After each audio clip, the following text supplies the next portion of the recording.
coming and staying here to listen to me. So today I will take you all on a journey within the hull monitoring systems. I will start to introduce Light Structures as a company.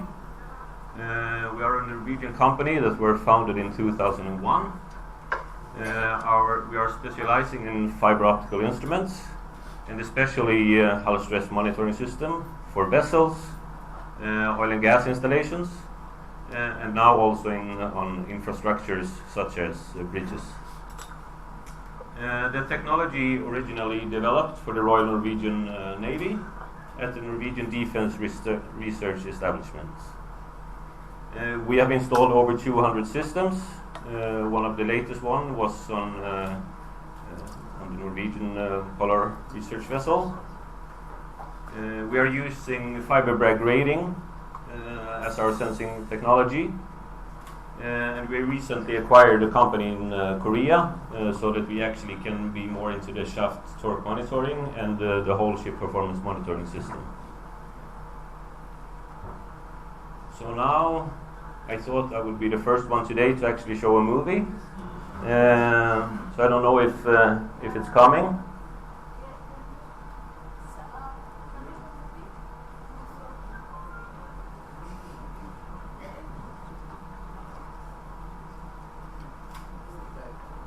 Okay, I wasn't the first. Technology. Okay, so hull stress monitoring. Why monitoring is important? Well, it has one big thing in it. So if you have a look at this picture here of a MOL ship, because we want to avoid this. And you can't avoid this without having full overview of your hull. So again, hull stress monitoring system. All the leading class societies recommend hull stress monitoring systems, such as DNV-GL, ABS, KR, LR. Oh, something is happening in the middle one. That's not me. And most new box ships and tankers, and especially research vessels and Navy Coast Guard vessels, install hull stress monitoring systems. And in this case, ILM systems, which is ice load monitoring systems. And we are actually in conversation with the class societies almost every day. And the class societies actually want to make this compulsory on large vessels. So again, why should you monitor your hull or structure? Well, of course, you get improved safety, and one more very good aspect is that you get reduced operational cost. The OPEX goes down. You get reduced frequency of the inspections, which means that you can have an overview of your hull all the time. You don't need to go into the yard to check how the hull is actually feeling or looking. You can actually just send up our data up in the cloud, and you can sit on shore and register everything that have happened to the hull, which means prolonged remaining structure field life. Here it is again, just showing the AFM, which is active fatigue management, which you can use for planning and optimization.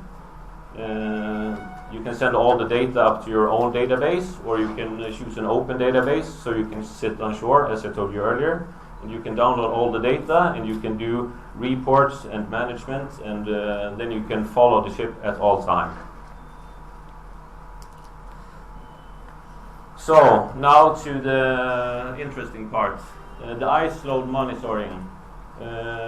It was actually developed in collaboration with a number of Norwegian project partners back in 10-12 years ago. As you can see here, we have TK Corporation, we have Innovation Norway, DNV-GL, and of course the motivation is the risk and challenges of sailing in ice-infested waters, as you can see here. And of course you can see it here, what happens when you sail in ice. So on the concept system, we installed we instrumented 9 frames with fiber grating optical strain sensors. We had 54 strain gauges in 25 different locations. It was a combination of 45 degrees shear sensors and triaxial rosette sensors. So if you see at the picture here, you can see here in the ball, and also you can see here, you see that there. So load and samples for instrumented location. This is on Cave by Svalbard, a Norwegian ship. We are doing fully finite element models of the ships after it had went through the ice. Here you see our optical cables, and the sensors you can't see because they are overpainted here right now. But here you can see the data coming out where the damage is. And exactly the same here, the operator can see at all time when operating the ship. So on commercial projects, the experience is that the shear in frames spanning the ice level provides the most quantitative results that are most easily interpreted. And some later projects that we had also supplemented with bending sensors on frames and longitudinals and or plate field rosette sensors like here. So here you see one polar research vessel. Here you see a big SCF vessel. They all have ice load monitoring system installed. So ice load monitoring on a typical research vessel. This is just an example of the layout when you get the load overview. So if the maximum ice load reaches, for example, 50%, then this screen here will turn into orange, for example. That means it's a warning. If it turns into red, then you need to stop. Then you're damaging the hull. On this one here, it's 15 pairs of shear sensors on 15 frames.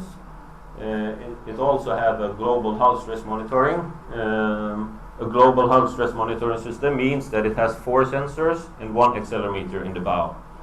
That's what the MBGL and the class society says that you need to have the HMON class in the regulations.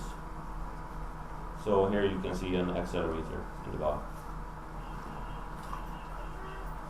So this is just parameters in the system. I'm not going through all this.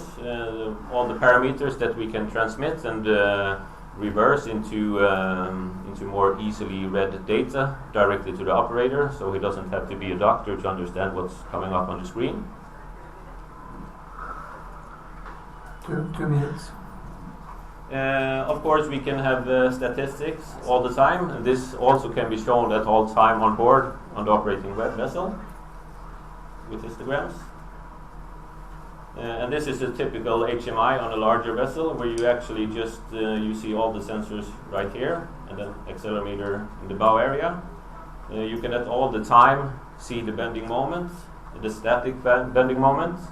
You can see the hull fatigue, if it's significant or not, and you can also see the slamming events directly on the hull. So again, you can get this to onshore status. You can use it for maintenance planning and future design of the ship. So a short summary, I guess I have like 30 seconds to go. So with HMI on board, the possibility of exporting data to shore for post-processing and reporting. Data and alarms are available for transfer to the centralized BSM system.